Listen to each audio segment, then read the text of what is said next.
Mr. K, Master Pide, and you can call me Mr. K.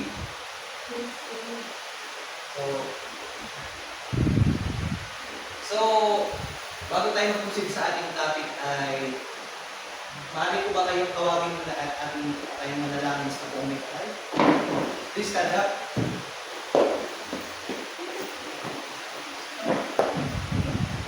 Maraming salamat po dahil po sa amang po. Sana po ay makaraos sa aming makaraos ng aming problema at makatulog po. Kailan po bahala sa aming kaligtasan sa araw. Hindi lamang po. Okay, class? Thank you. Okay, class, please sit up. Sit down. So, bago tayo mag-start ay checking of attendance muna tayo. Yes, so, nakikita ko naman sa inyong class na may something na kulang. So, I understand naman. So, class, before I proceed to our topic, nais ko lamang iparating sa inyo na ito ang aking mga rules sa aking class. Number 1 is be quiet. So, tahimik lang po tayo sa ating class. And number 2, raise your hands if you want to answer. So, kapag alam natin po ang mga sagot, ay tumaas lang po na tayo ating mga kamay. Kung alam natin yung sagot po. Tatayo lang po. And number 3 is Be respect. be respect. So, hindi lamang po sa akin. So, lahat po tayo dapat may respeto sa isa't isa. Lalo na, thank you class. And number 4, be on time. So, proceed na tayo sa number 5, and do your best. So, handa bang makinig ang lahat? Yes, sir! Thank you class. So, let's proceed. So, bago tayo magsimula ay meron muna akong pa-start na motivational activity. So, kinakailangan po ang inyong presensya at participation sa ating klase. So, please stand up. And here's are my rules. Step 1, identify the types of hygiene tools. Step 2, give students hygiene item cards. So, dito po sa activity na po ay volunteer lang. Kaya kung bahala kung sino ang volunteer dito. So, Redon? Mr. Redon? Yes, sir. Please, stand by. Etia, Trish, proceed. Sige. Mas Nulayaw? Okay. Okay lang yung malamit kayo ng demo talaga kay TV. So, 5 kayo na person. Yes, sir. Okay. Dito sa, I explain to you the procedure. Dito sa box na to, may kukuha kayo ng mga item na tools na ginagamit natin sa mamaya sa ating topic. Yes, sir.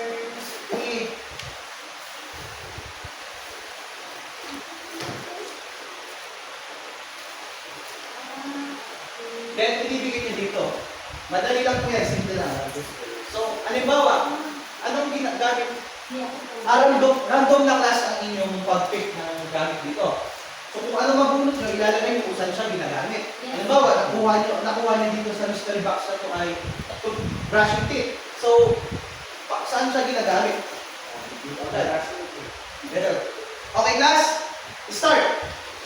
O, hindi po kailangan magpadali, hindi po kailangan magpadali. Isa-isa lang. What is that? Ito.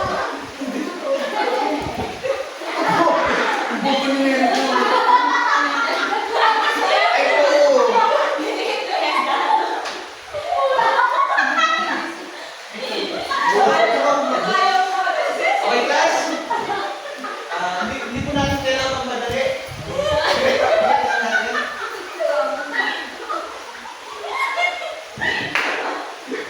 Target ay yung toothbrush. Okay lang yung mamaya sa demo sa pag-ibig. Ay, class! Kumuha pa po kayo, may dalawa pa dito. May paprami na rin.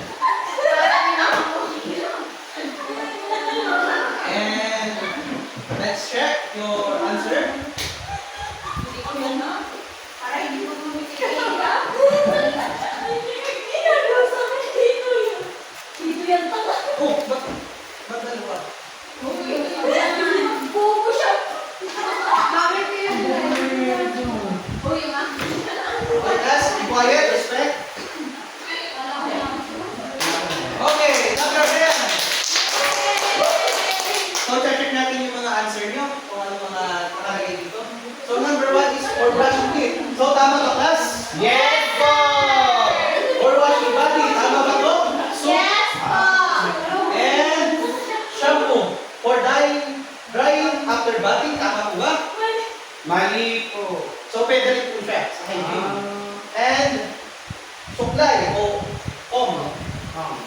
For styling hair, tama po ba? Yes, sir! Ginagamit natin siya sa ating mga buhok upang Yes, sir. straight. Then, deodorant for preventing body odor. So, nakakapag-prevent siya ng ating mga odor sa ating mga underarm. And nail cutter for trimming nails, pang-trim ng ating mga nails or sa toenails. And for washing hair, the towel. So, palakpan po ulit. So, proceed po tayo sa ating next. So, ito na po ang aking topic, proper cleanliness. So, sakop po siya ng TAB sa personal hygiene.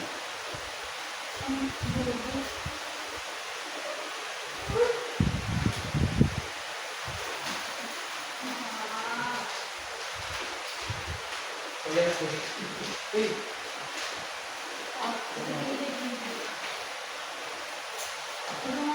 thank you. Thank you, Mr.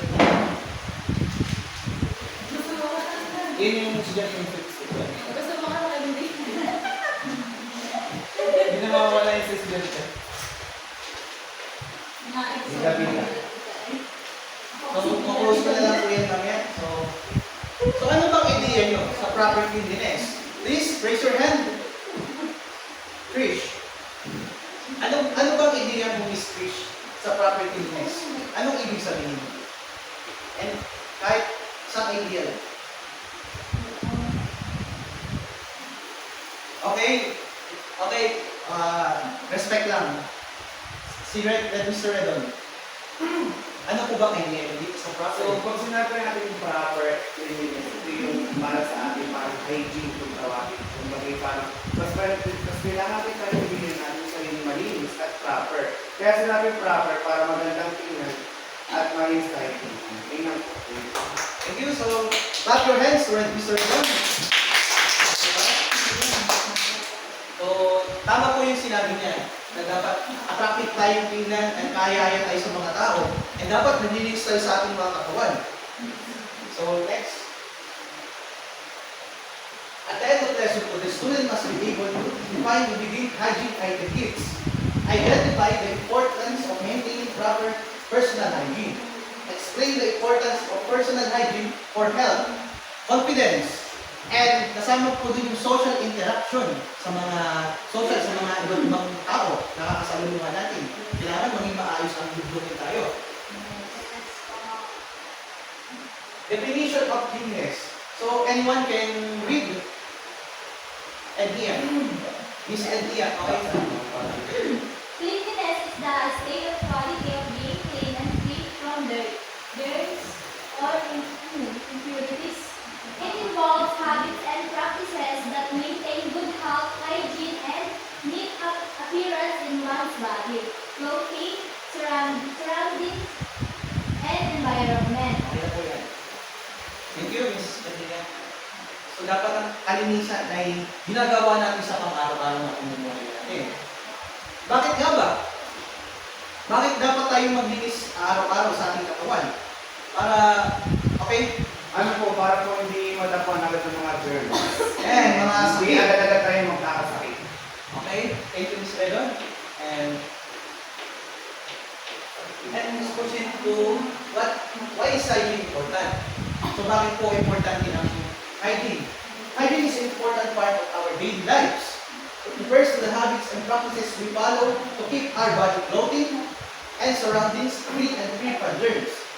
Good personal hygiene is not only about looking presentable, but also about staying healthy and protecting ourselves and others from illness. So, katulad po ng sinabi ni Mr. Redon kanina, ay para maka-avoid tayo sa mga illness o sa mga sakit. Kailangan natin maglinis sa ating sarili. So, very common na po siya sa araw-araw natin ginagawa. So, dapat ma-maintain natin siya. So, importance of hygiene. Okay, guys?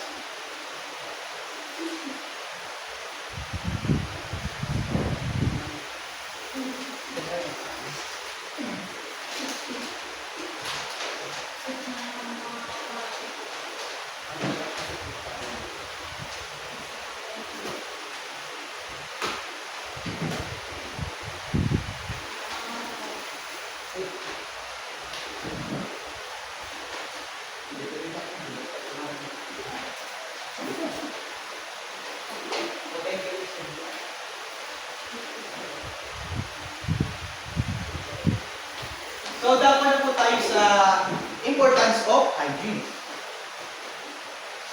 So, number 1 is, pakibasa po, sabay-sabay. Anyone? Number 1. Prevent diseases and infections. Number 2. Boost confidence and self-esteem. And Healthy social interaction. Maintain a positive impression. so, yan sinasabi dyan sa apat na bullet na yan ay yan yung mga importance of hygiene. So, hindi lang apat yan. Marami po tayo na hindi lang natin na-insert na very common na sa atin sa our daily lives. So, number 1 is prevent diseases and infection. So, sa ating mga personal hygiene na ginagawa sa araw-araw ay makakaiwas tayo sa mga disease, mga sakit na maaaring makahawa sa ibang tao o sa ating sa mga sarili natin. And boost confidence and self-esteem. So dahil tayo ay malinis sa ating mga katawan, ay nagkakaroon tayo ng ating confidence o self-confidence. So nagkakaroon tayo ng tiwala sa ating sarili na dahil malinis tayo sa paningin ng mga tao. So mabubus yung ating confidence dun. So number 3 bullet is helps in social interaction. So kapag sa social ka, makikipagsalamuha ka sa mga tao, kailangan maging malinis ka at maging presentable ka sa mga tao. Number 4, maintain a positive impression. So, yan po yung mga importance of hygiene. So, next is daily hygiene practices.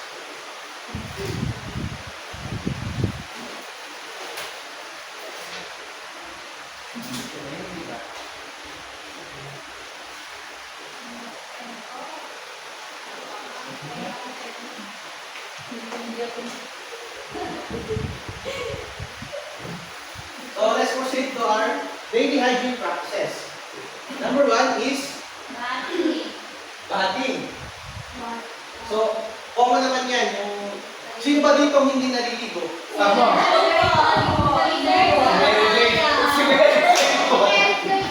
So, dapat iwasan natin yung gawain na yun. Kaya, common lang naman yan. Kumakapal ang liba. Hanggat maaari, dapat naliligo tayo ng 1 to 2 times a day. Yes. So, depende yan kapag may mga hawa ng mga ginagawa ka pa. Then, sa gabi, masarap maligo. Yes. Fresh. Brushing teeth. So, common naman to, di ba? Yes. Nagpa-brush tayo yung ating teeth para matanggal yung mga dumi. Yes. And Barbie, wag lang kayong mag-asa sa pagpaputi ng ngipin. Dapat maging malinis din. Yun ang mahalaga sa pag-brush. Ma-maintain natin yung pag-clean natin ang mga teeth.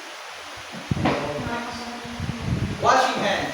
So, itong washing hands, ginagawa nyo ito kapag bago Kumain. Tama.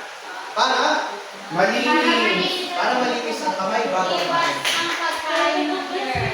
So, Sir. iwas din po siya ng cross-contamination. Wearing clean clothes.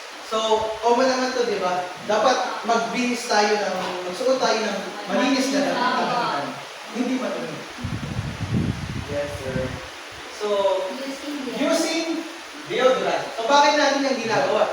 Para po hindi mangamoy. Reason mo. Para daw hindi mangamoy pinili. Para po maiwasan yung So, stand up if you want to answer. Stand up, Miss Enya, if you want to answer. Para po maiwasan yung yung magkaroon ng amoy. Thank you, thank you. Cleaning fingernails and nails. So, dapat malinis din natin yung mga kuko sa paa o kamay. Yes, para. So, basic grooming habits.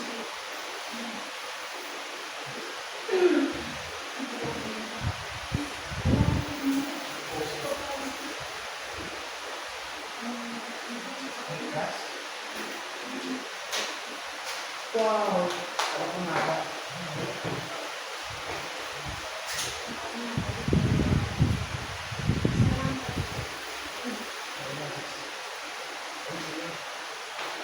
So, dapat tayo sa basic grooming habits. So, ano nga bang ibig sabihin sa inyo ng grooming?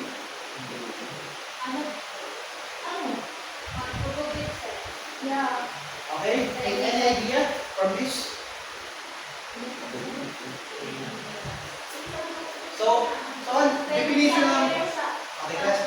So, definition ng grooming ay yung how do you look, kung paano ka maging malinis sa katawan, kung ano yung mga sinusuot mo, na dapat ma-maintain mo, malinis mo yung buong katawan mo. So, wearing appropriate and clothing.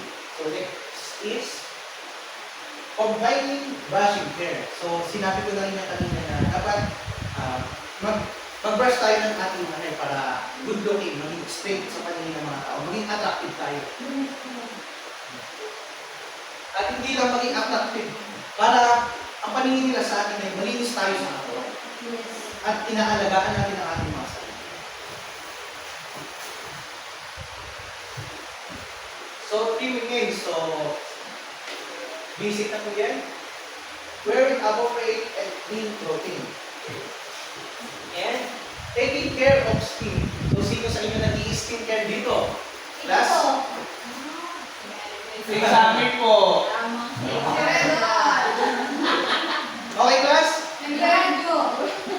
Sino class? Sino nag-i-skin care sa inyo dito? Lahat po. Tama yan. Ipagpatuloy nyo lang. The proper occupation yan. So next number tayo.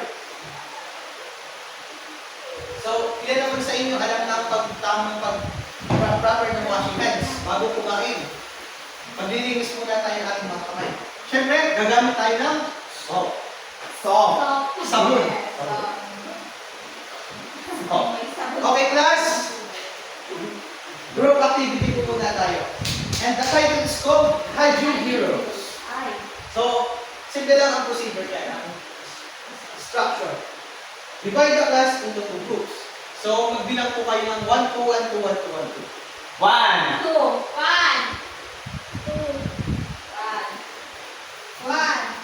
Ay, din mo. Dito po, sa pangwan. Okay? Wait lang. Number 2, choose a model. So, makinig po muna class. Respect. Choose a model between the 2 groups. So, dapat sa 1 to 2 groups na binuo nyo, may tig-isang model. Pero lahat kayo kasali, opposite kayo sa unahan.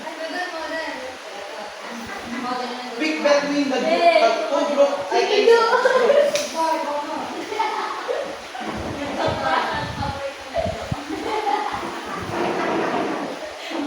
Miss Olayaw, saan mo kinuha yung toothbrush kanina? Doon po. Yes po. Okay?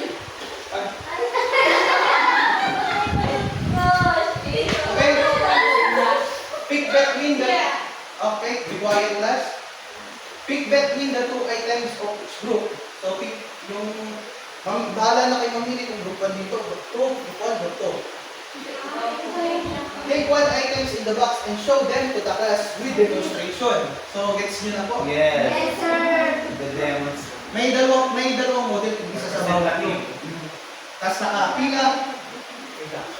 Take 1 items in the box and show them to the class with demonstration. So, please stand up, class. Lahat ng participate. So, sino yung group 1, group 2? Come here. Dito tayo.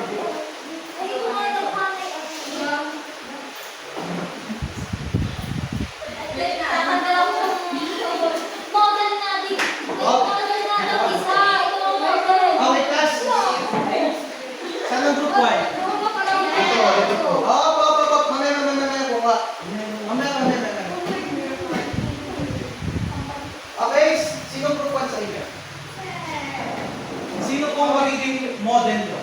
Serotonin po. Ang pasok po. Sige, sige. Sige po.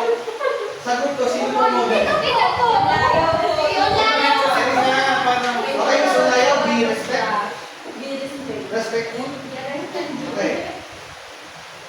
So yung natitirang tatlo sa huli ay sila yung i-demo nyo na kay Ledon sa mga model nyo. Kung paano, halimbawa, nakuha niyo yung face. Siya yung ihahalimbawa niya. Yan, katulad yan. Okay, last. Form. Tuwid. Dito po yung mga model. Miss mo na yun, dito ka. Dito.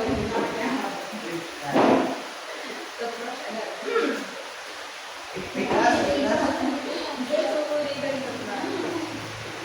Next start. And go. Model. Isa-isang muna. Yan. Palakpakan naman yan. Yan, ganyan lang. O, saan ginagamit yan? Mamaya ka. Yan, deodorant. Okay, guys?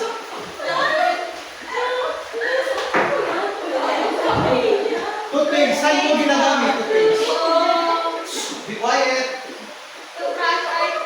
Yes. So, tignan mo kung sa kanya. Okay? Next. So, ano na ko mo? So, Mishami, tignan mo ko. Yan. And, hair polish. So, paano po ginagamit yung hair polish? Okay, very good. And, bath soap. So, how you demonstrate them? Okay? And that is razor. So, paano po siya ginagamit ni Shami? Saan pa? Pag ginagamit ko yun sa baba? Okay? Palakpakan naman dyan. Okay? Sit up for one thing. Sit up.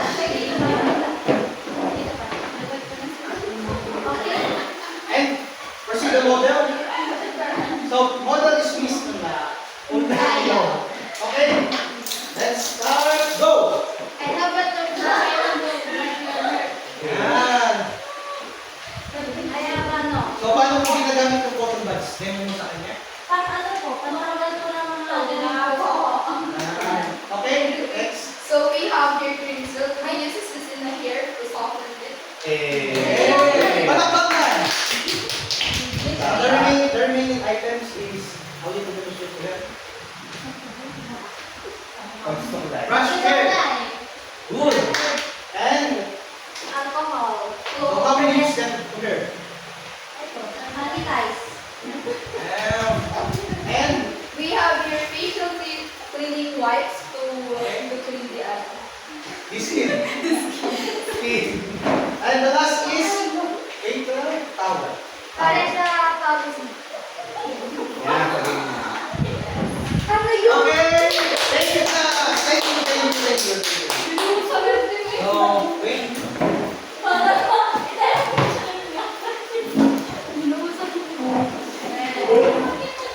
So, yeah. So, palakpakan muna rin natin yung mga sarili. Thank you, class. And, so this is my evaluation button. Sasagutin niyo pa ba ito? Kahit sa salitaan lang. Sige. True or false lang naman ito. You should brush your teeth at least twice a day. True or false? True! Para sa akin, Tama po yung sinabi niya. Twice, dapat twice. Number 2, it's just okay to share your towel with friends. No! False. Yes, tama. Washing your hands before eating. Help prevents illness. True. Okay? True. You only need to take a bath once a week. So ilang beses ba tayo maligo sa isang araw? 2, 3, part of good personal grooming. True or false? Ano? There? Using deodorant is part of good personal grooming. Yes! Okay, true. Yes. Okay, class. And this is my assignment. True or false? True or false? Oh, wait lang.